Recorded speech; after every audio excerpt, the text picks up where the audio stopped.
Oi gente, sejam bem-vindos a mais um Alcance Online. Hoje nós estamos encerrando o mês de aniversário da nossa igreja e por isso temos uma palavra super especial para você. Mas antes, eu gostaria de te dar o privilégio de poder contribuir, de poder adorar o Senhor com as suas ofertas e com os seus dízimos. Tudo que nós temos vivido como igreja nestes 19 anos é fruto da graça, da bondade, da misericórdia do nosso Deus, mas também é fruto da sua obediência, fruto da sua generosidade, que tem obedecido ao Senhor e que tem feito esses 19 anos uma igreja cada vez mais frutífera. Então, está aparecendo aí nas suas telas os números das nossas contas, o nosso Pix, para que você possa fazer isso de maneira eletrônica. E lembre-se, isso tem a ver com a intenção do nosso coração e não necessariamente com valores. Então, faça isso. Eu tenho certeza que a nossa igreja vai continuar avançando cada vez mais. Vamos orar por esse momento?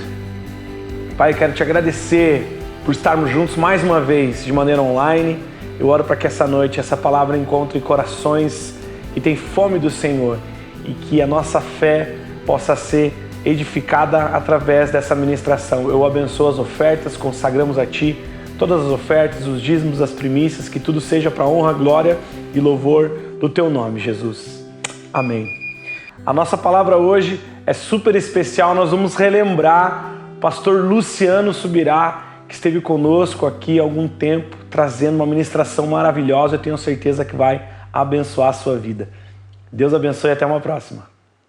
Eu quero falar algo a respeito do caráter de Deus, mas antes de pregar sobre isso, eu senti no meu coração, desde que meus filhos eram pequenos, eu decidi jogar eles na fogueira e treiná-los, né? Chamava para ler um versículo, depois quando estavam maiorzinho, cantar alguma coisa, e dizia: a vida de vocês vai ser servir e ministrar aos outros.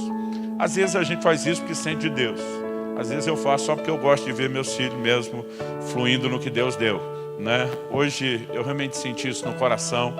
Espero que essa canção te abençoe de alguma forma.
Soberano.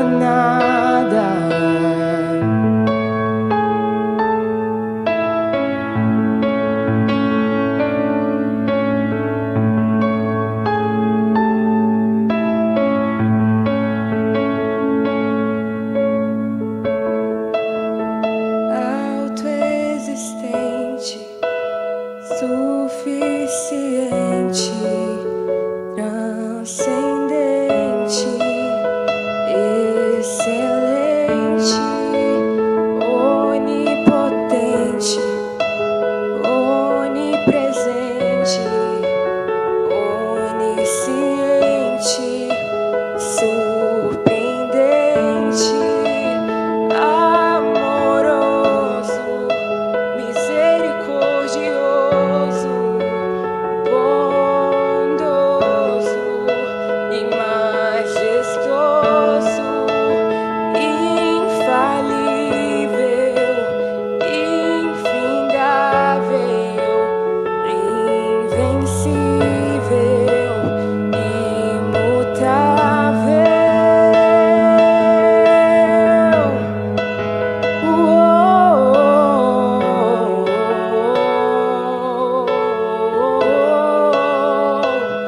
Oh, tu és lindo, meu amado, sem defeito, sem pecado, tão humilde, servo, soberano, reto. Me apeguei à tua glória pra fazer parte da tua história, e eu não a venderei por nada. Eu não me venderei por nada. Eu não te trocarei por nada. Eu não te trocarei por nada.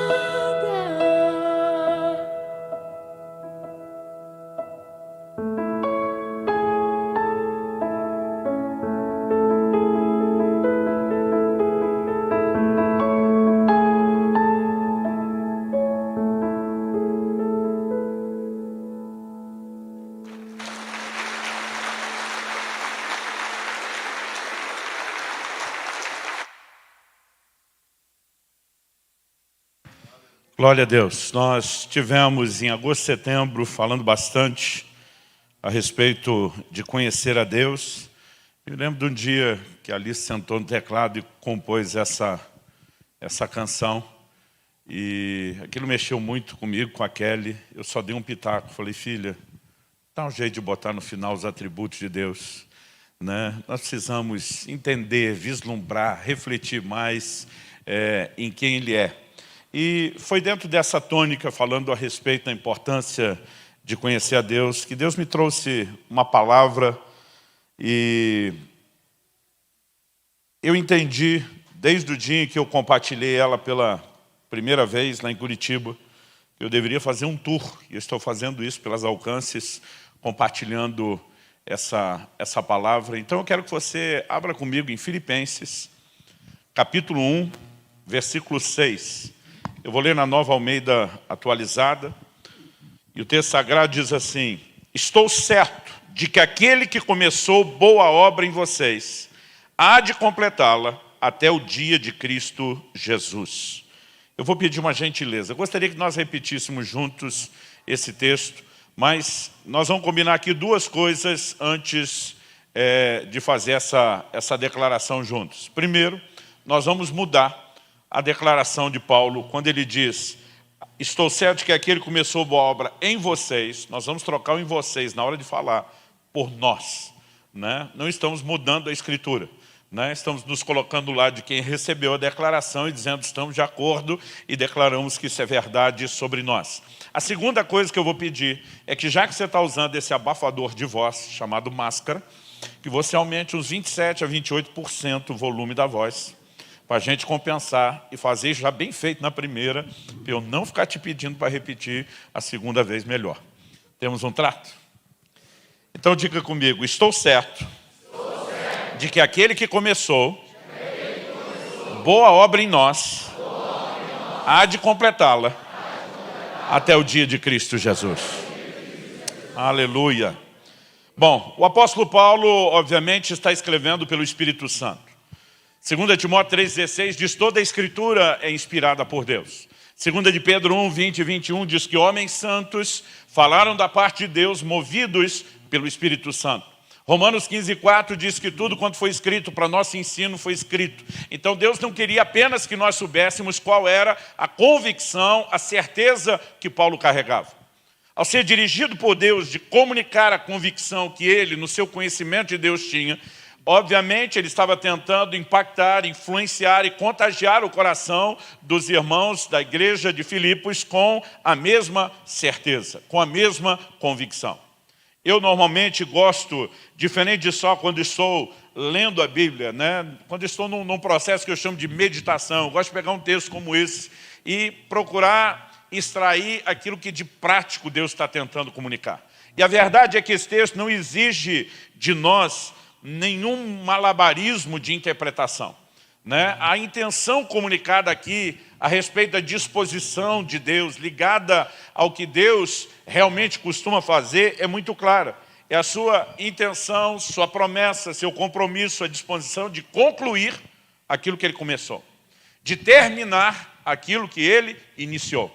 Provavelmente essa é a razão pela qual em Hebreus 12:2 ele é chamado de o autor e consumador da fé, porque ele termina aquilo que começa. Agora, nós precisamos entender que isso não é apenas algo que Deus faz. O que Deus faz é visto nas Escrituras como uma extensão de quem Ele é. Em Hebreus 11:6, a Bíblia diz, aquele que se aproxima de Deus, né, deve crer que Ele existe e que Ele é galardoador daqueles que o buscam. A palavra galardoador, cujo sinônimo é recompensador, não é apenas algo que Deus faz, é algo que Ele é. Porque o que Deus faz é uma extensão de quem Ele é. E eu quero chamar a sua atenção para o fato de que quando Paulo diz, eu estou certo, eu estou convicto, eu tenho certeza, eu estou seguro de que aquele que começou a boa obra vai terminar, ele não está apenas falando de algo que Deus faz, ele está falando a respeito do caráter de Deus.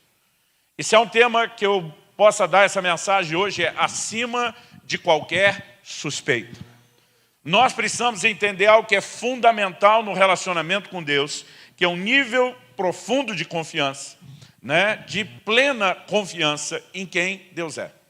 Quando eu olho para as Escrituras, quando eu olho na prática, em quase 30 anos de ministério, vejo as pessoas que até hoje estão bem, firme e forte na fé, olho aquelas que tropeçaram, me parece que muita gente que acaba falhando na jornada, deixou de entender algo simples, fundamental, essencial, apesar de básico, que Deus é digno de confiança.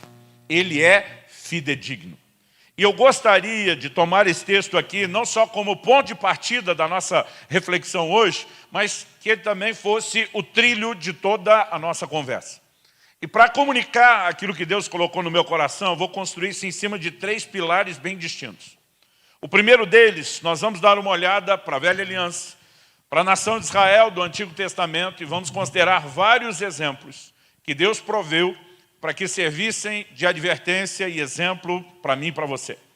Em 1 Coríntios, no capítulo 10, no verso 11, daqui a pouco nós vamos ler esse texto, a Bíblia diz, essas coisas lhes aconteciam como exemplo e foram escritas para nossa advertência de quem são chegados os fins dos tempos. Então, eu quero te apresentar um erro recorrente da nação de Israel, de não compreender que aquele que começou a boa obra tinha um compromisso de terminá-la. Isso não está ali por acidente. Foi provido da parte de Deus de maneira muito intencional para servir de exemplo para mim e para você. Então, antes de falarmos da nossa responsabilidade hoje de carregar a mesma certeza que Paulo está externando, nós precisamos levar em conta os erros daqueles que não abraçaram essa mesma convicção.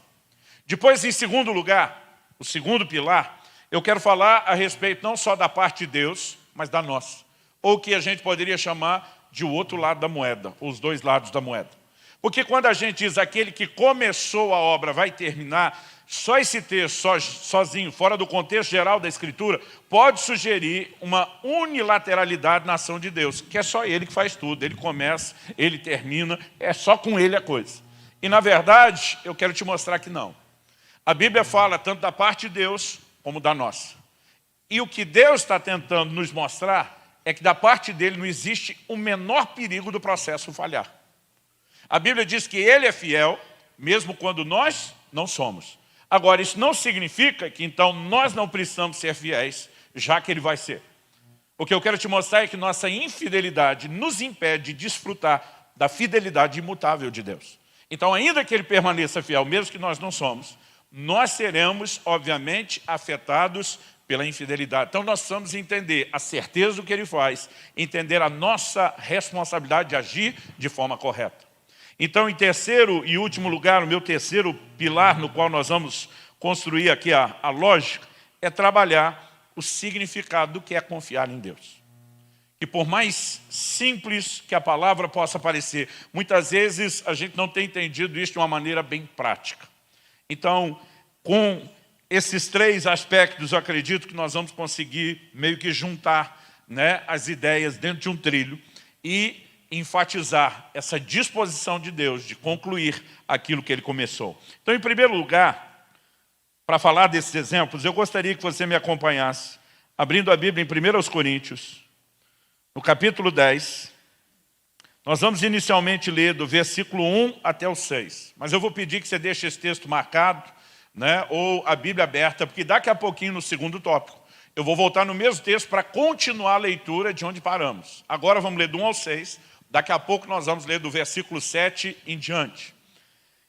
O texto diz assim: ora, irmãos, não quero que vocês ignorem que os nossos pais estiveram todos sob a nuvem, e todos passaram pelo mar, e todos em Moisés foram batizados, tanto na nuvem como no mar. Todos eles comeram do mesmo alimento espiritual e beberam da mesma bebida espiritual, porque bebiam de uma pedra espiritual que os seguia, e a pedra era Cristo. Mas Deus não se agradou da maioria deles, razão pela qual ficaram prostrados no deserto.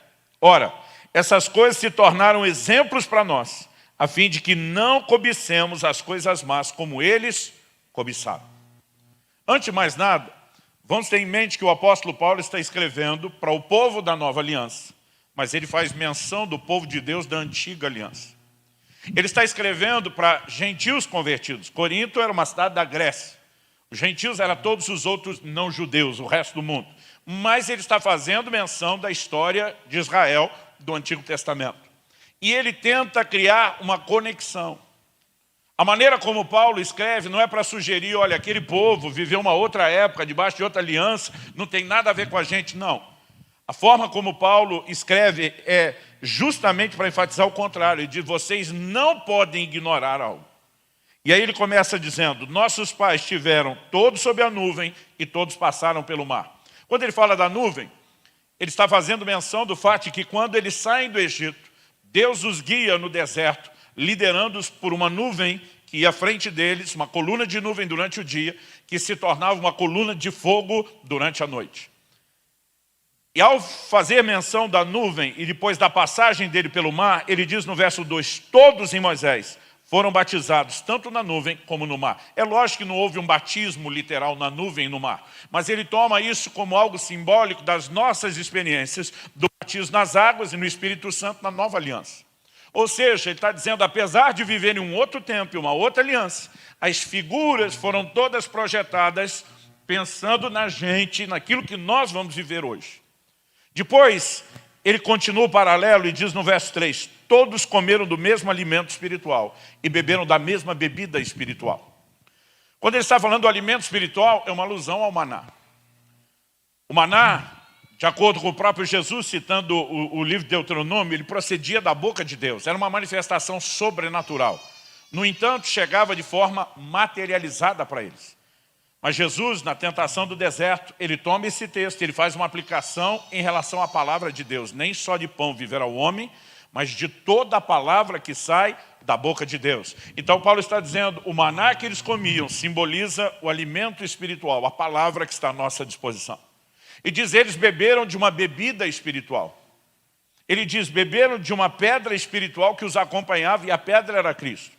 Quando você estuda o êxodo da nação de Israel saindo do Egito rumo à terra prometida, por duas ocasiões, Deus fez a água sair da rocha. Em cada uma delas, num lugar distinto. Nenhuma delas, essa pedra saiu do lugar, continua no lugar até hoje. Mas quando fala deles bebendo de uma pedra, e que a pedra os acompanhava, ele está dizendo, aquela manifestação da água saindo da pedra é uma figura do que Cristo nos provê. E ele está dizendo o quê? Com isso, que há um paralelo de como nós também bebemos do Senhor. Aliás, Paulo escrevendo aos mesmos coríntios, ele vai dizer no versículo 12 que a todos nós foi dado beber de um mesmo Espírito. Toda intenção é estabelecer um paralelo, que nós possamos olhar para eles como um povo de Deus e que a maneira como Deus tratou com eles e a forma como eles falharam com Deus, elas são um paralelo para nós, para o povo da nova aliança hoje. Aliás, a saída de Israel do Velho Testamento é uma das maiores figuras de redenção que você tem na Bíblia. Aquele povo estava escravizado debaixo da tirania do faraó. Qual era a nossa condição antes da conversão? A mesma. Colossenses 1 diz que Deus nos arrancou do império das trevas. Nós também estávamos sob um tirano, que não era um rei egípcio, mas nos oprimia e estávamos na condição de escravos. Quando eles foram libertos, na ocasião em que a Páscoa foi celebrada pela primeira vez e o cordeiro da Páscoa é morto, e eles pegam o sangue do cordeiro e colocam nos umbrais das portas, o que significa uma apropriação de fé pessoal. Esse foi o momento onde eles foram libertos. O que é que o Novo Testamento diz para nós? Paulo, escrevendo aos mesmos Coríntios, diz que Cristo é o nosso cordeiro pascal.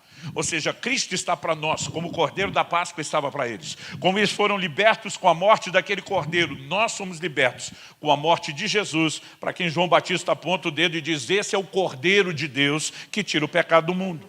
Quando eles saem do Egito e chegam no Monte Sinai, Êxodo 19, 5 e 6, nos mostra que Deus começa a declarar palavras, dizendo que agora eles eram o povo de Deus.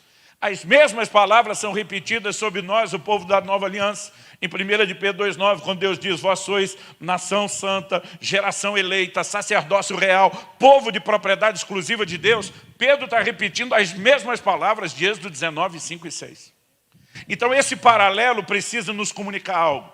Deus está dizendo, a aliança mudou, a revelação é maior e completa, mas as lições que eles deixaram servem para nós. É isso que ele aplica quando no verso 6 diz, essas coisas se tornaram exemplos para nós, a fim de que não cobicemos as coisas más como eles cobiçaram, a fim de que não erremos como eles erraram. E você vai tirar das lições do Antigo Testamento muitas lições práticas. Mas algo que tem chamado muito a minha atenção esse ano. Eu tenho o hábito, principalmente quando estou estudando com mais afinco um tema, faço isso quando normalmente estou escrevendo algo sobre o assunto. Eu tenho mania de pegar a Bíblia e ler de Gênesis a Apocalipse com aquele olhar, procurando só o que a Bíblia fala sobre esse assunto. E eu estava percorrendo a Bíblia, então comecei pelo Pentateuco, os primeiros 5 livros, cuja autoria é atribuída a Moisés. Mas apesar dos meus olhos, do meu foco estar num outro assunto, normalmente eu ignoro aquilo que não é o que eu estou estudando. Deus começou a chamar a minha atenção para um erro que era recorrente da nação de Israel. Eu vou citar agora, nesse primeiro tópico nosso, falando dos exemplos, apenas 3 exemplos. Vou deixar um 4º exemplo para o último, quando nós chegarmos no 3º tópico da mensagem. Mas acredite, selecionar 4 deu trabalho, porque eles erraram muito. E a gente conseguir apresentar isso de forma sintetizada, foi trabalhoso, foi custoso. Mas eu separei aqui 3 exemplos que nós precisamos levar em conta. O primeiro deles, em todos os 3, qual era o erro dos israelitas? Não entender que o Deus que começou a obra vai completá-la. Não entender o senso de continuidade. Não confiar no caráter de Deus a respeito daquilo que ele não apenas já estava fazendo, mas se comprometeu a fazer. O primeiro exemplo está em Êxodo, no capítulo 14, dos versículos 10 até o 14. Eles tinham acabado de sair do Egito. A Bíblia diz que Deus os tirou com mão forte, com sinais, com prodígios. Nenhuma geração na história viu tanto milagre como essa geração que saiu do Egito. Eles tinham acabado de presenciar aquelas 10 pragas, Deus julgando não só os egípcios, mas os deuses do Egito, como diz a Escritura. E agora, tão logo eles saíram, estão fazendo festa pela sua redenção. Faraó se arrepende de tê-los liberado e decide persegui-los. E quando isso acontece, eles mudam completamente a maneira de pensar a respeito de Deus e do processo de Deus. Então o texto diz assim, Êxodo 14, de 10 a 14. E chegando Faraó, os filhos de Israel levantaram os olhos, e eis que os egípcios iam atrás deles, e ficaram com muito medo. Então os filhos de Israel clamaram ao Senhor. Disseram a Moisés, será que foi por não haver sepulturas no Egito que você nos tirou de lá, para que morramos nesse deserto? O que foi que você fez conosco, tirando-nos do Egito? Não foi isso que dissemos a você no Egito: deixe-nos em paz para que sirvamos os egípcios, pois teria sido melhor para nós servir os egípcios do que morrer no deserto. Qual é o posicionamento deles? É dizer, Deus fez tudo o que fez, todo esse cenário de intervenções, né, que a gente pode classificar no nível apoteótico, mas o que ele queria é que no final das contas os egípcios matassem a gente no deserto. Ou seja, eles não conseguem entender a revelação de que o Deus que começa, ele tem um compromisso para concluir. Moisés reage contrário a isso. O texto diz, Moisés, porém, respondeu ao povo: não tenham medo, fiquem firmes e vejam o livramento que o Senhor lhes dará no dia de hoje, porque vocês nunca mais verão esses egípcios que hoje vocês estão vendo. O Senhor lutará por vocês, fiquem calmos. Moisés está olhando para essa turma e dizendo, gente, faz sentido para vocês Deus ter feito tudo que fez, para agora virar as costas e deixar que vocês morram. O Deus que começou vai continuar. Se os egípcios vieram atrás, o problema agora é deles. Deus vai julgá-los, Deus vai trazer livramento. Moisés o tempo todo está chamando a atenção deles para quê? O Deus que começou tem um compromisso de continuar. Mas eles diziam, não, Deus fez tudo isso, mas o que ele queria era puxar o nosso tapete para a gente morrer pela mão dos egípcios depois. Mas aí você pensa, não, é a primeira experiência. Eles ainda não tinham entendido quem era Deus, não tinha a revelação de Deus, então a gente tem que dar um desconto. Com certeza aprenderam a lição, pior que não. Em Êxodo 16, logo depois, a Bíblia diz que quando eles partem de um lugar chamado Elim, eles começam agora a reclamar que Deus os abandonou no deserto para morrer de fome. Quer dizer, eles basicamente estão dizendo assim, a gente estava errado. Deus não queria matar a gente pela mão dos egípcios. Ele queria matar de fome.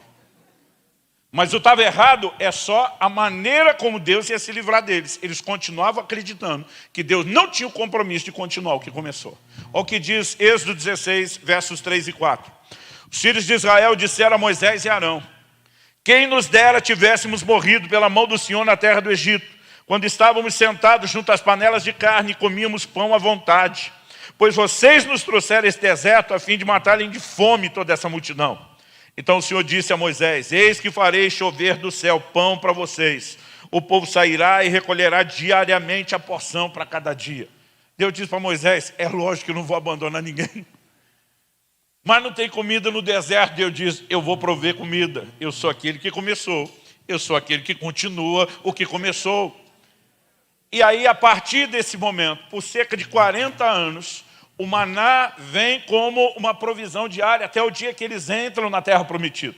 Ou seja, Deus estava dizendo, eu não vou abandonar ninguém. Eu tenho um compromisso de continuar aquilo que eu comecei. Aí você pensa, dessa vez aprenderam a lição. Pior que não. Êxodo 17, é tipo assim, ó, vira a página, já começa outra situação quando eles chegam em Refidim. E a Bíblia diz que eles descobrem que não tem água. Aí a conversa muda e diz, nós estávamos errados. Deus não queria matar a gente pela mão dos egípcios nem de fome, queria matar nós de sede. Ou seja, eles continuam acreditando que Deus não iria continuar o que começou. Olha o que diz Êxodo 17, vou ler de 2 a 7. Então o povo discutiu com Moisés e disse, dê-nos água para beber. Moisés respondeu, por que vocês estão discutindo comigo? Porque estão tentando o Senhor. Mas ali o povo estava com sede de água e murmurou contra Moisés, dizendo, por que você nos tirou do Egito para matar de sede a nós, nossos filhos, aos nossos rebanhos? Então Moisés clamou ao Senhor, que farei com esse povo? Daqui a pouco vão me apedrejar. O Senhor respondeu, passe adiante e leve com você alguns dos anciãos de Israel. Leve também o bordão com que você feriu o rio Nilo e siga em frente. Eis que estarei ali diante de você sob a rocha em Horebe. Bata na rocha e dela sairá água, e o povo beberá. Moisés assim o fez na presença dos anciãos de Israel. E chamou o nome daquele lugar Massá e Meribá, que no hebraico significa contenda e murmuração. Por causa da discussão dos filhos de Israel, e porque tentaram o Senhor dizendo, está o Senhor no meio de nós ou não? A Bíblia diz, tentar o Senhor dizendo, está conosco ou não está? O que isso é chamar de tentar o Senhor? Deus está dizendo, por que é que eu deixaria de estar no meio de vocês, depois de ter iniciado o que eu iniciei, com o propósito de concluir, não de abortar o processo, não de abandonar vocês. Ou seja, o que nós percebemos é que, de fato, quando aqui em 1 Coríntios, Paulo diz que Deus não se agradou da maioria deles, razão pela qual ficaram prostrados no deserto. Nós vamos entender isso melhor daqui a pouco, quando falar da parte de Deus e da nossa. Significa que eles falharam em corresponder com Deus. Falharam em entender o caráter e a natureza de um Deus que está acima de qualquer suspeita, que deveria ter da parte deles uma confiança total, absoluta e completa. Mas para que a gente continue falando disso, em segundo lugar, eu quero destacar aqui agora a parte de Deus e a nossa. Porque, como eu disse, se você olhar só para Filipenses 1,6, aquele que começou a boa obra, de terminá-lo, um texto desse sozinho pode sugerir que Deus é que faz tudo. Ele começa, ele termina, é tudo só com ele, e nós não temos nada a ver com isso a não ser desfrutar. Isso não é verdade? Quando a Bíblia diz que Deus não se agradou desses israelitas, são exemplo para nós, e eles ficaram prostrados. Isso significa que alguém pode abortar o processo. Hebreus capítulo 3, no verso 19, diz que eles não entraram na terra prometida por causa da incredulidade. Deus fez promessas. A promessa externa, a vontade e o desejo de Deus. Deus disponibilizou recursos sobrenaturais, mas ainda assim eles conseguiram abortar o processo, porque não interagiram como deveriam. Então eu quero começar de um texto que, em 3 versículos, 1 Tessalonicenses 5, 22 a 24, em 3 versículos, 22, 23, 24, Paulo no primeiro fala da responsabilidade humana, no segundo ele fala de uma provisão divina, e no terceiro ele sustenta que essa ideia está atrelada ao caráter de Deus. O texto diz assim, verso 22, abstenham-se de toda forma de mal, ponto. Isso aqui claramente indica responsabilidade humana. A Bíblia não está dizendo, ora para Deus manter você distante do mal. Não, você se abstém do mal. Você decide ficar longe. Você não se aproxima dele. Você se guarda, ponto final. Mas o verso 23 mostra que se por um lado não estamos falando de uma obra unilateral, que é só de Deus, por outro lado, vida cristã também não tem a unilateralidade humana, não é só o nosso esforço. O verso 23 diz assim, o mesmo Deus da paz os santifique em tudo, e que o espírito, a alma e o corpo de vocês sejam conservados íntegros e irrepreensíveis na vinda de nosso Senhor Jesus Cristo.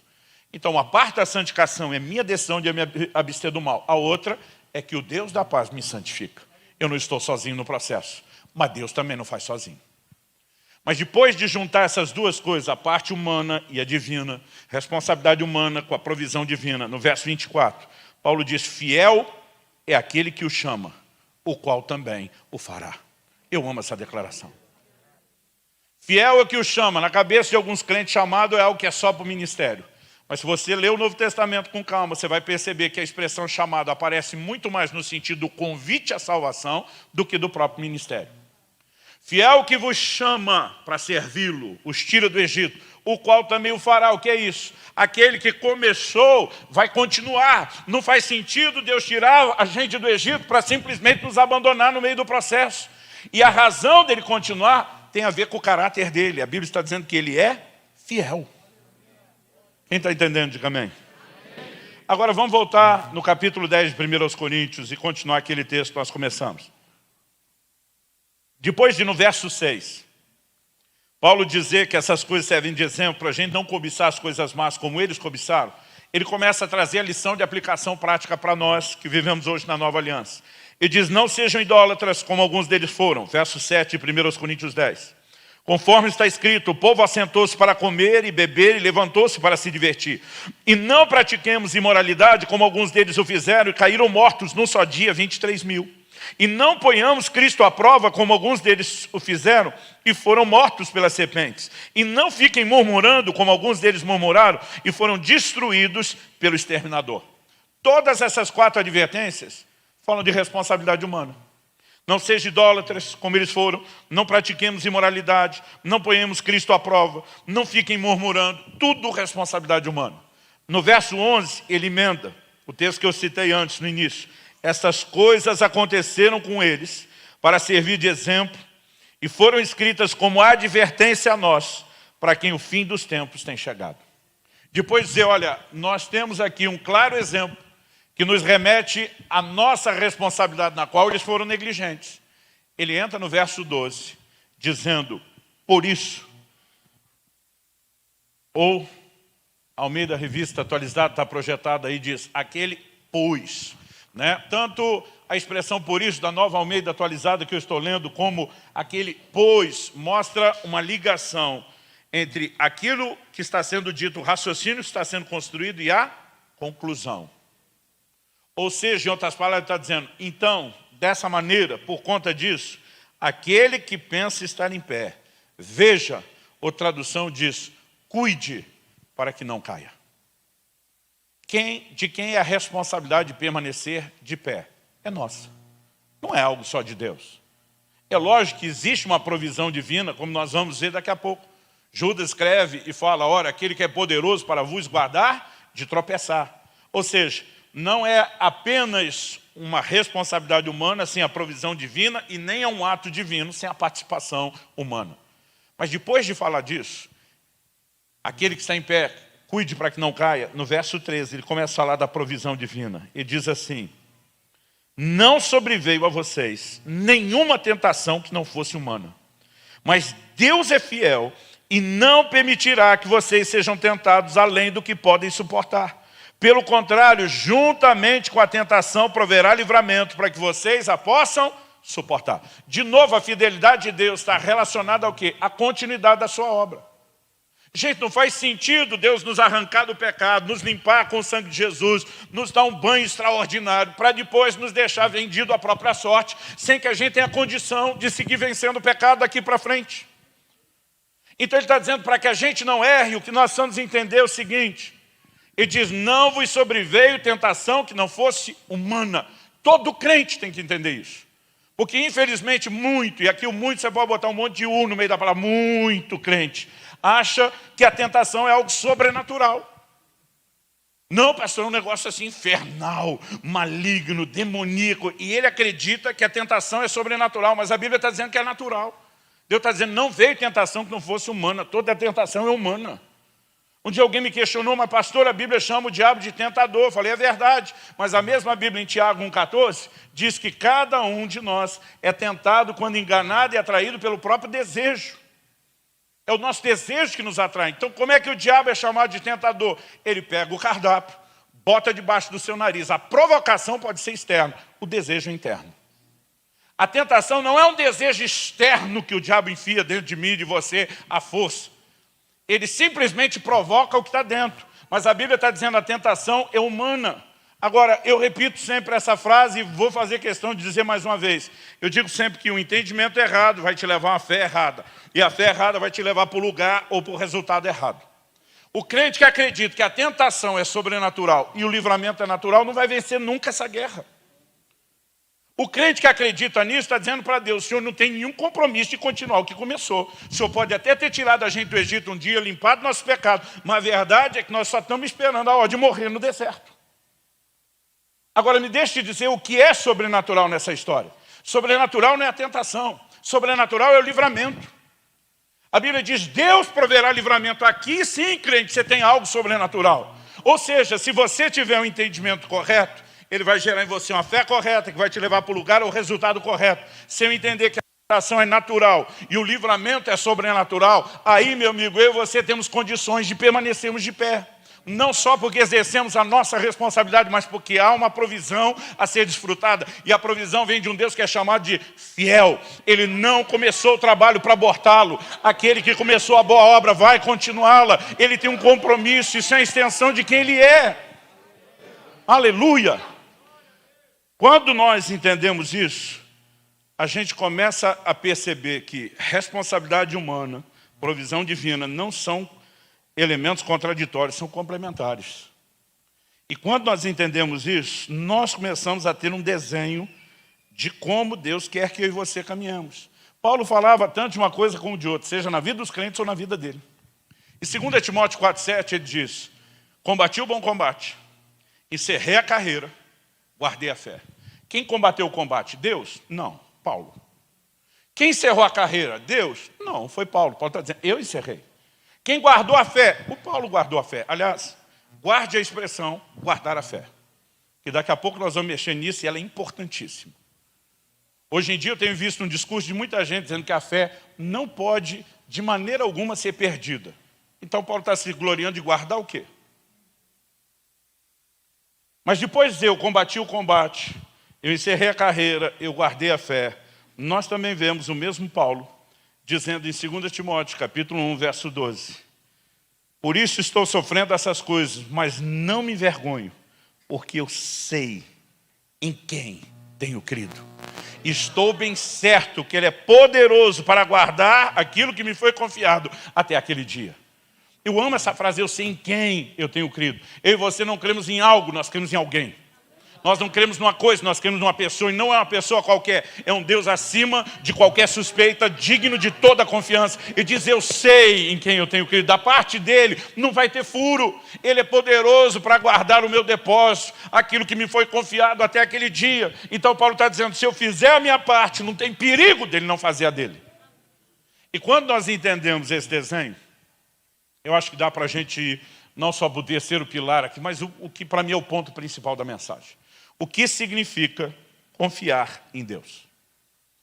Já que eu toquei no assunto de guardar a fé, eu quero te dizer o seguinte, a fé não é necessária apenas para nos aproximarmos de Deus.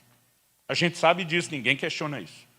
Hebreus 11:6 diz, aquele que se aproxima de Deus precisa crer que Ele existe e é galardoador daqueles que o buscam. Então a fé é necessária para se aproximar de Deus. Como eu e você somos salvos? Pela graça sois salvos, diz Paulo em Efésios, mediante a fé. A fé determina a aproximação. Só que a fé não é necessária só para aproximar de Deus. Ela é necessária para que a gente continue perto e não se afaste dele.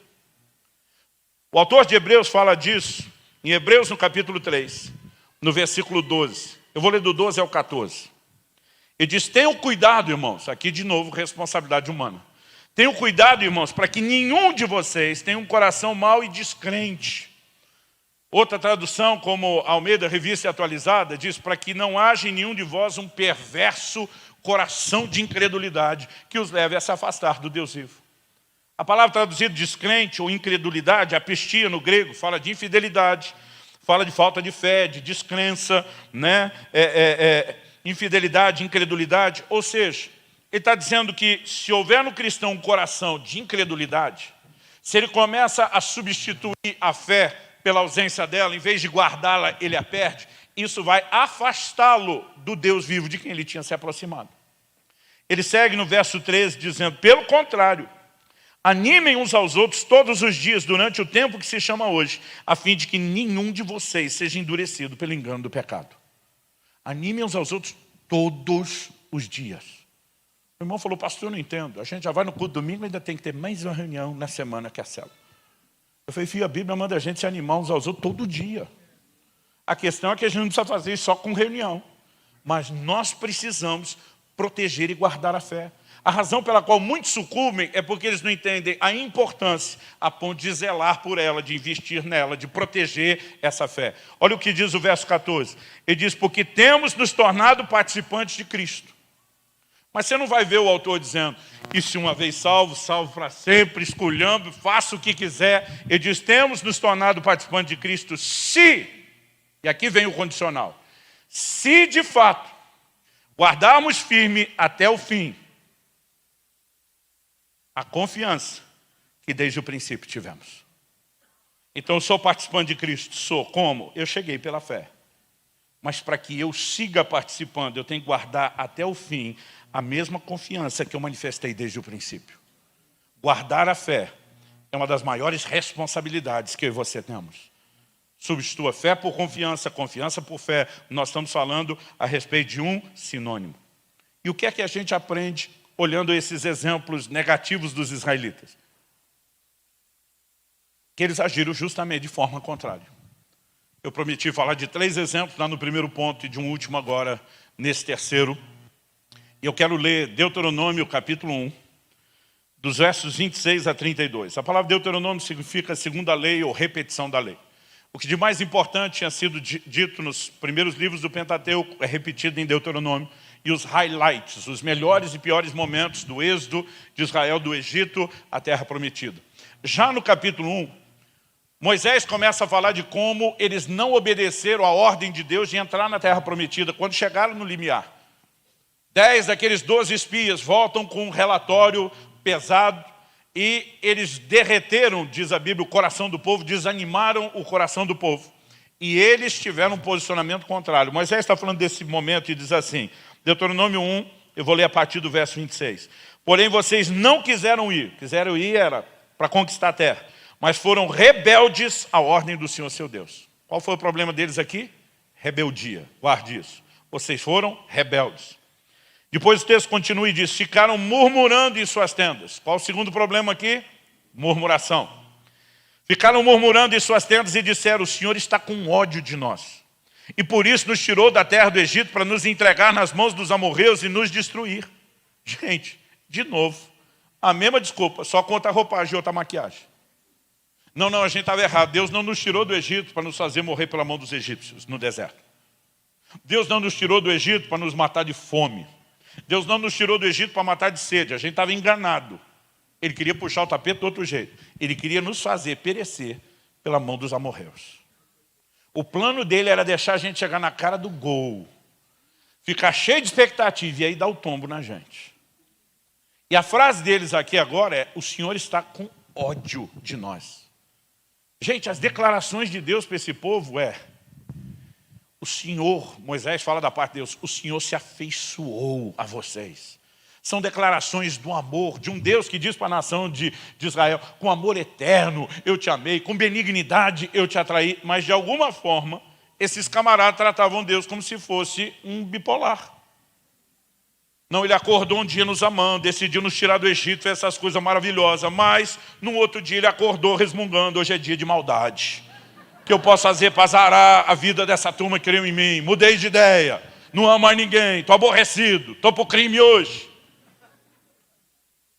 E a gente quando pensa nisso, acaba rindo porque você pensa, é ridículo. Mas a pergunta é, quanto desse comportamento não é reproduzido na minha e na sua vida quando nós estamos questionando, aceitando a voz maligna, se Deus de fato se ama ou se importa com a gente ou não. Vamos continuar a leitura. Eles continuam, depois de falar que Deus queria os entregar nas mãos dos amorreus, destruir, e perguntam, para onde iremos? Nossos irmãos nos deixaram com medo, dizendo, aquele povo é maior e mais alto que nós. As cidades são grandes e fortificadas até o céu. Também vimos ali os filhos dos anaquins, que eram gigantes. Aí vem o Moisésão. Então eu lhes disse, não fiquem apavorados, nem tenham medo deles. O Senhor, o seu Deus que vai adiante de vocês, Ele lutará por vocês. Segundo tudo que viram que Ele fez conosco no Egito e também no deserto, por onde vocês viram que o Senhor, seu Deus, os levou. Como um homem leva o seu filho por todo o caminho pelo qual vocês andaram até chegar a esse lugar. Moisés está dizendo, vocês estão de brincadeira, bando de cabeçudo. O Senhor vai lutar por vocês. Quando vocês acharam que Ele tinha desistido e que os egípcios iam matá-lo, Deus provou que aquele que começou a boa obra vai continuar, aniquilou os egípcios, trouxe livramento para vocês. Quando vocês acharam que Ele ia matar vocês de fome, Ele trouxe alimento e provisão sobrenatural. Quando vocês acharam que ia morrer de sede, Ele fez sair água da rocha. O mesmo Deus que tirou vocês do Egito, que vem agindo ao longo do deserto, vai continuar aquilo que Ele começou. Agora, apesar de toda essa empolgação do Moisés, o verso 32 diz, mas nem assim vocês creram no Senhor seu Deus, que foi adiante de vocês por todo o caminho, para procurar o lugar onde deveriam acampar. De noite estava no fogo para mostrar o caminho por onde vocês deveriam andar, e de dia estava na nuvem. Quando ele diz, nem assim vocês creram, ele vai mostrar que o maior ou o grande problema não era a rebeldia ou murmuração. Esse era o fruto da árvore. A raiz era a incredulidade. Por que alguém se rebela e não obedece à ordem de Deus? Porque colocou em xeque a confiança daquele que está dando a voz de comando. Porque alguém reclama do jeito que Deus está tratando. Porque não consegue confiar no compromisso dele com quem está reclamando. Eu me lembro que anos atrás ouvi uma frase do pastor Marcelo Jamal, dizendo que tem muito crente que acredita e muito pregador que alimenta isso. Que o primeiro pecado da história da humanidade foi a desobediência no Éden. Eu lembro que eu estava ouvindo isso e pensei, tu tá maluco, meu irmão? Todo mundo sabe que foi a desobediência, que conversa é essa? Deus mandou não comer, às vezes desobedeceram e comeram. O problema é que às vezes você rebate antes de ouvir o argumento. Aí ele diz, a desobediência foi a consequência de um pecado que entrou primeiro no coração, a incredulidade. Quando Satanás, ou como diz o Apocalipse, a antiga serpente, diz, Deus falou que se vocês comerem vai acontecer isso. Não é bem assim. A verdade, o que Ele quer é que vocês não desfrutem daquilo que de bom está por trás disso. O que é que o diabo começou a fazer? Colocar em xeque a credibilidade de Deus, o caráter de Deus. E o problema é que eles acreditaram naquela conversa. Então Deus não quer o nosso melhor. Claro que não, está privando vocês do que é bom. Isso não parece com muita tentação que você enfrenta? Não, não é bem assim. Isso não parece com muito ensino que vem sendo despejado sobre a gente hoje em dia? Não é bem assim. Qual é o propósito de Satanás? Primeiro, gerar desconfiança. Depois, desobediência, murmuração. Vem tudo a reboque. O elemento central da relação com Deus é a fé. Nós precisamos parar de acreditar que nós precisamos de fé só para entrar no reino de Deus. Pela graça sois salvos mediante a fé. Agora que eu passei pela porta, estou garantido, tem a fé ou não tem a fé. Quem foi que te disse isso? A Bíblia diz, o justo viverá da sua fé. Não é só converterá da fé. É fé a caminhada toda. Romanos 1,17 diz que a justiça de Deus se revela no evangelho de fé em fé. É fé hoje, é mais fé amanhã, é mais fé ainda depois. Eu e vocês estamos subindo os degraus de uma escada. E nós vamos precisar de fé o tempo todo. Quem está entendendo? Agora, se a confiança em Deus é comprometida, nós vamos comprometer todo o resto. Paulo escreve, fala de pessoas que naufragaram na fé. O que significa isso? Ele compara a jornada de fé a uma viagem de barco. Entraram num porto, onde o navio estava atracado. Iniciaram uma jornada cujo propósito era atracar no outro porto de destino, descer são e salvo. Mas houve um naufrágio. A jornada foi abortada e as pessoas se perdem. Por que Paulo diria que gente naufragou na fé se é impossível perder a fé? Porque ele diria que guardou a fé se não há necessidade de guardá-la. Porque a Bíblia diz para não ter cuidado para não ter um coração de incredulidade se isso não fosse possível. Então, algo que eu e você precisamos de fato compreender é a importância de proteger e guardar a nossa fé. E aqui eu acho que nós precisamos entender de uma maneira bem prática o que é que significa confiar em Deus. Confiar em Deus, para mim, se resume em basicamente, correndo o risco de simplificar até demais, em basicamente duas atitudes. E elas se complementam. A primeira é a convicção de que Deus não nos abandona. Você pode repetir isso comigo? Fala, convicção de que Deus não nos abandona. Em Hebreus, no capítulo 13, no verso 5, citando um texto do Velho Testamento, o autor diz, porque Deus disse, de maneira alguma deixarei você, nunca, jamais o abandonarei. Eu vou repetir porque para vocês não ficarem tão empolgados na primeira. De maneira alguma deixarei você, nunca, jamais o abandonarei. Gente, quando Jesus está para ser assunto aos céus depois da ressurreição, ele apareceu por espaço de 40 dias aos seus discípulos. E agora ele está para ser assunto aos céus, ele chama os discípulos para perto e diz, olha o seguinte, estou indo. Seus olhos não verão mais o meu corpo e a minha carne. Mas apesar de eu desaparecer da vista de vocês daqui para frente, vamos deixar uma coisa clara, deixa eu deixar isso bem claro para vocês. Eis que estou convosco todos os dias, até a consumação dos séculos. E de vocês não me verão, mas eu estarei com vocês. Faça chuva, faça sol, dia de eclipse. E diz, eu vou estar com vocês todos os dias. Gente, não há garantia alguma de que eu e você não teríamos problemas. Paulo diz, na minha primeira defesa, ninguém compareceu, todos me abandonaram. E diz, mas o Senhor esteve ao meu lado e me fortaleceu, porque Ele prometeu estar conosco. Davi diz, ainda que meu pai e minha mãe me abandonem, os últimos de quem a gente espera isso. E diz, o Senhor me acolherá. Ele está dizendo, Deus não é como as outras pessoas que nos decepcionam. Ele jamais deixará de estar conosco. A convicção de que Ele não nos abandona tem que ser um fundamento. Eu vi amigos na adolescência desistir da fé. Aí você pergunta, desistiram porque tropeçaram? Não, porque eles tinham tanta certeza que ia tropeçar que eles anteciparam. Os caras falaram, velho, não vai dar. Em algum momento nós vamos acabar pecando. Esse pecado Deus vai chutar a gente mesmo, então, tchau, fui. Eu dizia, vocês estão malucos? Não, Deus vai chutar nós. Eu dizia, se Ele for me chutar, Ele que chute com força, porque senão eu agarro no pé dele e não largo. Que ideia é essa de acreditar que Deus vai nos chutar, então a gente desiste? Isso me leva ao segundo aspecto da confiança, que é complementar, que é a decisão de não desistir dele. Ou seja, se eu tenho a convicção que Ele não me abandona, e que Ele é digno de confiança, está acima de qualquer suspeito, não existe motivo para que eu o abandone. É muito lógico isso para mim. Olha o que Hebreus capítulo 10 nos diz, vou ler do 35 ao 39, sobre a decisão de não desistir. Portanto, não percam a confiança de vocês, porque ela tem grande recompensa. Gente, se a confiança não pudesse ser perdida, por que tanta advertência? Eu honestamente não consigo entender gente que tenta divulgar a doutrina de que sua fé não está em risco. Então isso aqui nem retórica era um teatro sem fundamento que Deus fez.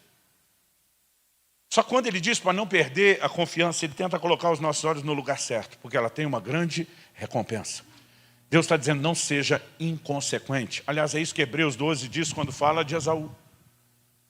Quando a Bíblia diz que eu e você não devemos ser devassos ou profanos, como foi Esaú, que por um prato de lentilhas vendeu o seu direito de primogenitura. Não é pensar só num prazer momentâneo, é olhar adiante, é olhar a consumação do plano e do propósito de Deus. Então, Deus está aqui dizendo, e eu não vim aqui te apontar o dedo ou jogar pedra em você, não vim falar mal das suas crises, das suas dificuldades ao longo do caminho, eu só vim te lembrar, não perca a sua confiança, porque ela tem uma grande recompensa. Um dia, quando eu e você atravessarmos os portais da glória, estivemos cara a cara com o nosso Senhor, e Ele disser, servo bom e fiel, entra no gozo do teu Senhor. Meu amigo, não importa o que você enfrentou ao longo da caminhada.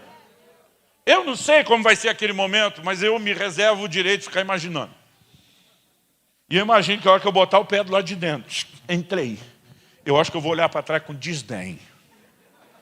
Vou dar uma mirada naqueles momentos difíceis da caminhada, naqueles momentos deu vontade de desistir, mas a gente não desistiu. E eu vou olhar e dizer, valeu a pena. Valeu a pena. Não percam a confiança de vocês, porque ela tem grande recompensa. Na sequência ele diz, vocês precisam perseverar, para que havendo feito a vontade de Deus, alcancem a promessa. O que é perseverar? É não desistir. O que é desistir? Perder a confiança. É simples assim. Vocês precisam perseverar para que, havendo feito a vontade de Deus na jornada toda, não só no início, alcancem a promessa. Porque sem perseverança, ela não será alcançada. Na sequência, o escritor cita o livro de Abacuque, que diz, porque ainda dentro de pouco tempo, aquele que vem virá e não irá demorar. Está falando da vinda de Jesus.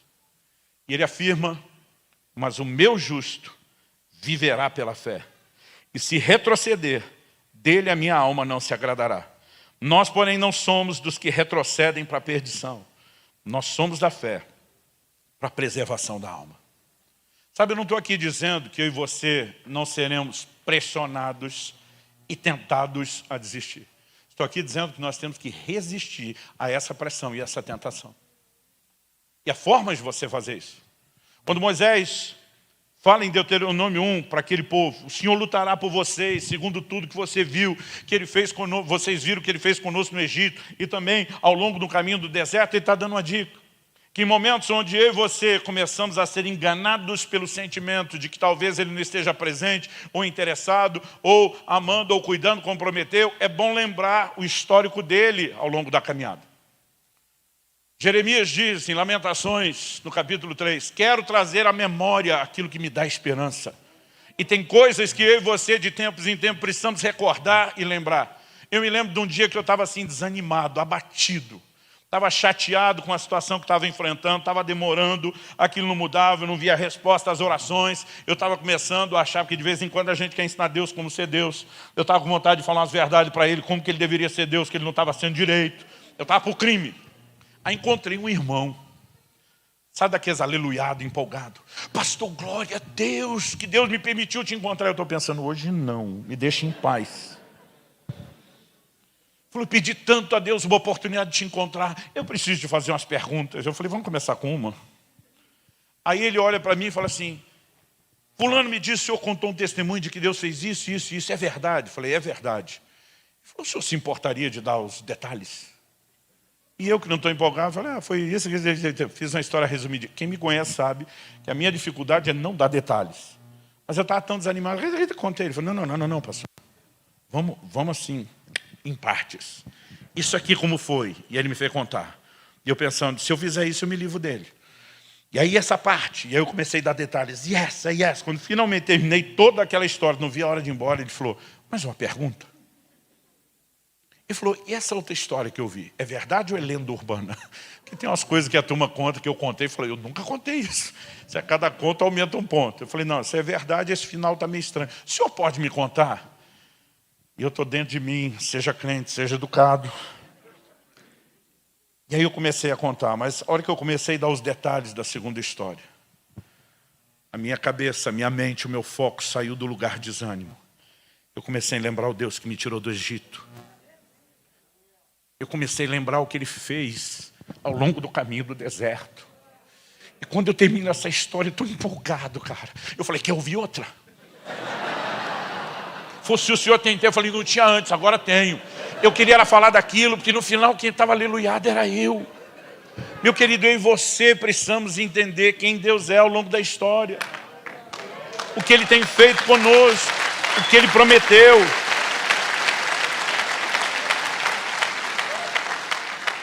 Jó e sua esposa passaram pela mesma situação. Mas a mulher de Jó reagiu de uma forma muito diferente. Ela olha para ele e diz, amaldiçoe seu Deus e morre.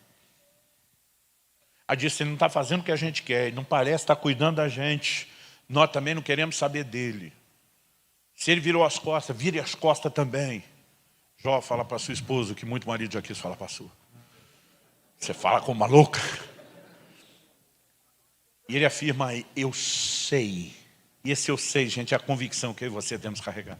Eu sei que o meu Redentor vive. E Ele há de se levantar sobre a terra. Ele diz, o que é que está acontecendo agora? Eu não sei, eu não entendo, eu não tenho explicação. O que eu sei, o caráter dele é imutável. Ele segue sendo fiel, quer eu entenda, quer não. Em algum momento esse jogo vai virar. Em algum momento ele vai virar mesa. Em algum momento ele muda essa história e ponto final. Eu não desisto dele porque sei que ele não vai desistir de mim.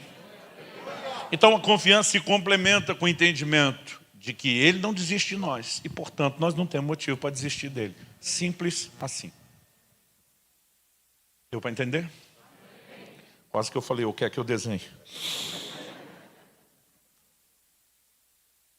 Para concluirmos, a visão que nós precisamos ter de Deus é de um Deus acima de qualquer suspeita.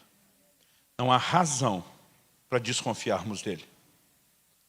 Quando a nação de Israel estava vivendo a maior crise da sua história, a maior crise de apostasia, depois de Deus, ao longo de séculos e séculos, ter confrontado, chamado ao arrependimento, eles não terem ouvido a voz de Deus, a situação só foi piorando e chegaram ao clímax da apostasia e do juízo de Deus, onde a nação de Judá, o reino do sul, é levado cativo para a Babilônia.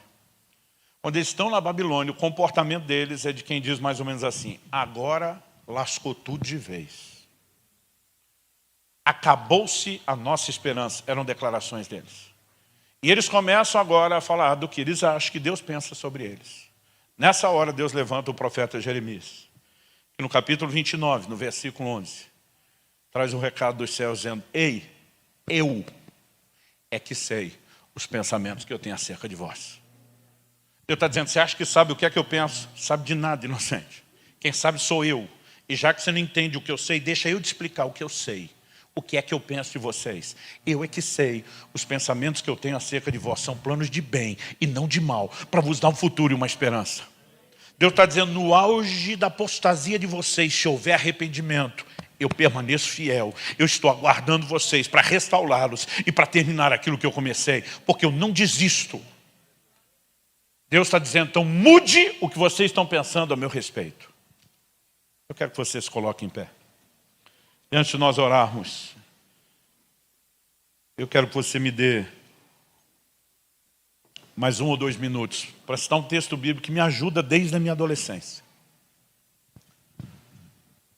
Quando Deus leva o profeta Elias para os céus no redemoinho, a Bíblia diz que Eliseu pega o manto que caiu, fere o Jordão se abre, ele passa a pé enxuto. Do outro lado, os filhos dos profetas vêm ao encontro de Eliseu. E eles vêm com um pedido para lá de esquisito. Chegam para ele e dizem, deixa os teus servos procurarem o corpo de Elias.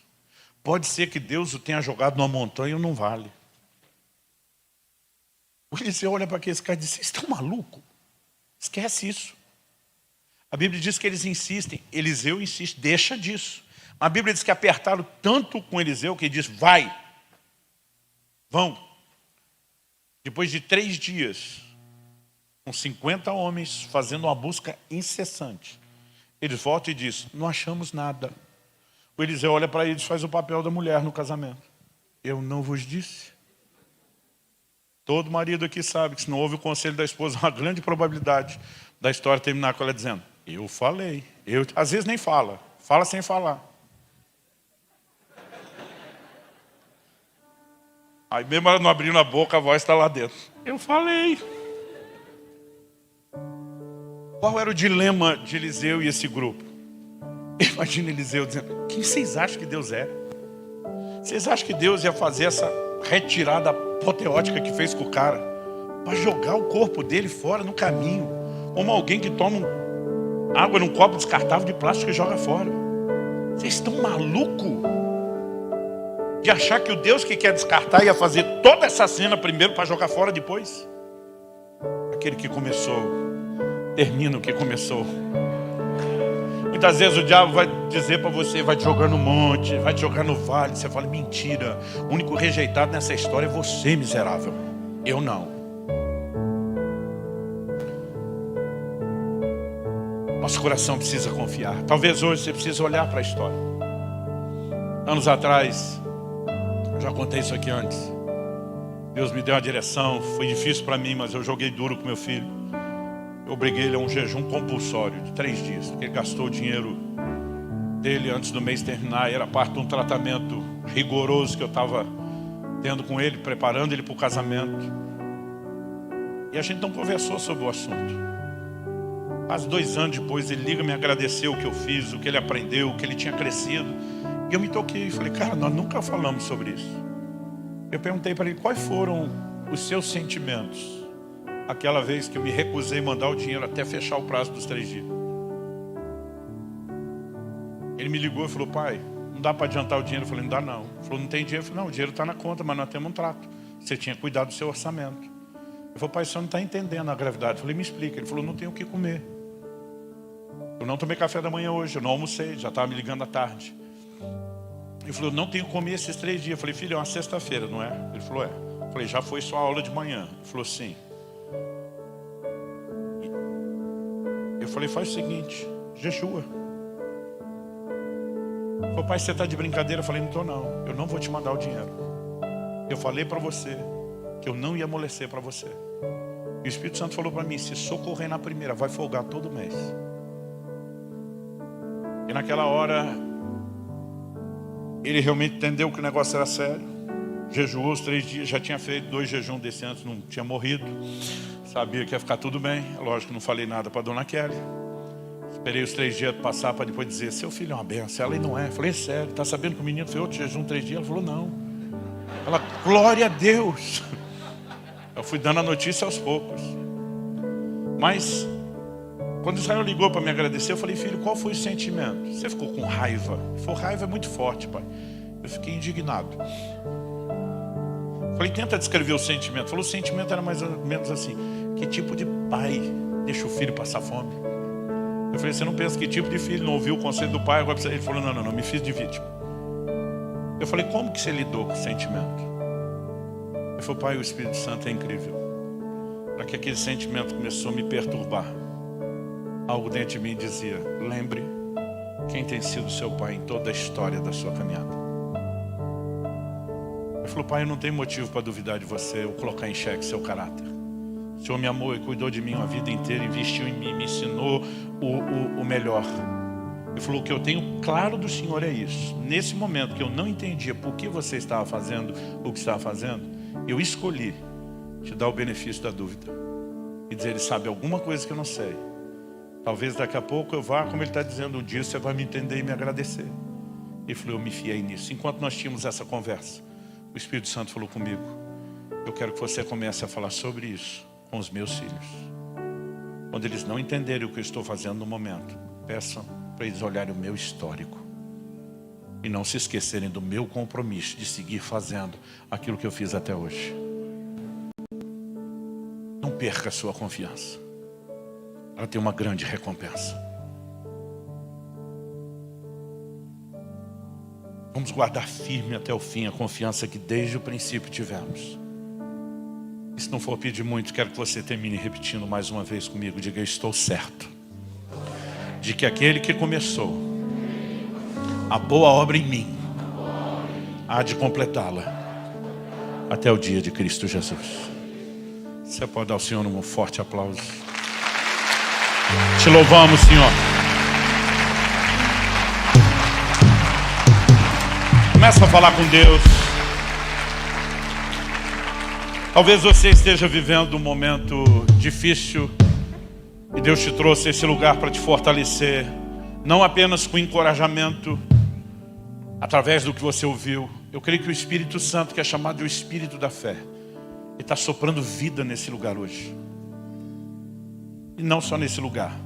Aqueles que nos acompanham à distância, ainda que posteriormente, numa palavra gravada, nesse momento, você pode ser tocado pelo Espírito Santo de uma forma única e singular.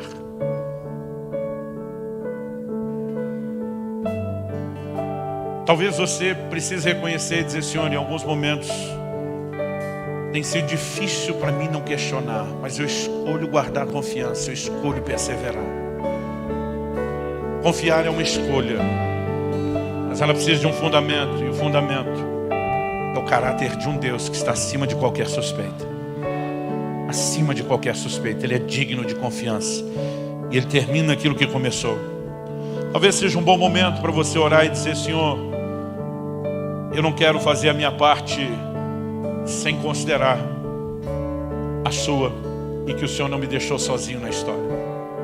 Quando Jesus disse: em mim nada podeis fazer, Ele está dizendo: não acreditem numa vida cristã de unilateralidade humana, vocês precisam de mim. Mas Ele também não está dizendo que é fazer no nosso lugar. Ele disse: em mim vocês não fazem, quem tem que fazer ainda é a gente, mas nós precisamos da ajuda dEle. Talvez Deus te leve a orar não apenas por algo seu. Talvez você sinta um peso de intercessão por alguém que talvez nem esteja aqui. Alguém que está vivendo uma batalha nessa hora em relação à sua fé, ou talvez alguém que até perdeu momentaneamente a confiança e precisa ser resgatado, precisa de uma intervenção de Deus. Mas eu gostaria, há uma unção de Deus muito especial aqui, que você fosse sensível ao que o Espírito Santo pode estar falando. Talvez enquanto estou levando tudo numa direção, Deus está falando as coisas de uma forma um pouquinho até diferente, por conta de uma necessidade sua. Ou talvez Ele queira um outro concerto agora, mas eu gostaria que nós orássemos. Então, enquanto os músicos ministram, eu quero que a princípio vocês não cantem juntos. Eu quero que você ore. Eu pedi para você ficar em pé, para a gente sinalizar que está encerrando. Mas eu gosto sempre de lembrar: ora como se achar melhor em pé, sentado, de joelhos. Mas eu quero que você ore. Fale com Deus, porque eu sei que Ele está falando com você. Eu vou fazer uma oração por você, mas você não precisa ficar ouvindo a minha. Faça a sua própria. Espírito Santo, a Tua palavra foi lançada e comunicada. E nós confiamos na ação sobrenatural do Senhor no coração de cada um. Trazendo não só entendimento espiritual, mas vivificando, aplicando de forma personalizada a Tua palavra. Vivificando e renovando a medida de fé. Pai, nós oramos por fortalecimento sobrenatural nessa noite. Em nome de Jesus. Caia por terra todo sofisma, todo levante do reino das trevas tentando promover incredulidade. E já que a fé vem por ouvir, e ouvir a Tua palavra, comunica, Senhor, um acréscimo à fé dos meus irmãos e irmãs essa noite. Pai, nós oramos por uma nova postura de perseverança e de confiança. Debaixo da graça do Senhor e da ação do Espírito Santo. Nós oramos em nome de Jesus. Eu sei que aqueles cujo coração, ó Deus, foi ferido pelo próprio engano de terem acreditado que o Senhor talvez tenha esquecido deles. E oro que não apenas a revelação entre para produzir alinhamento na conduta, mas que juntamente entre o poder restaurador, que saia o engano e a ferida que Ele trouxe. Que uma revelação do Teu amor, ó Deus, entre e penetre o coração de uma forma mais profunda. Nós clamamos em nome de Jesus. Em nome de Jesus.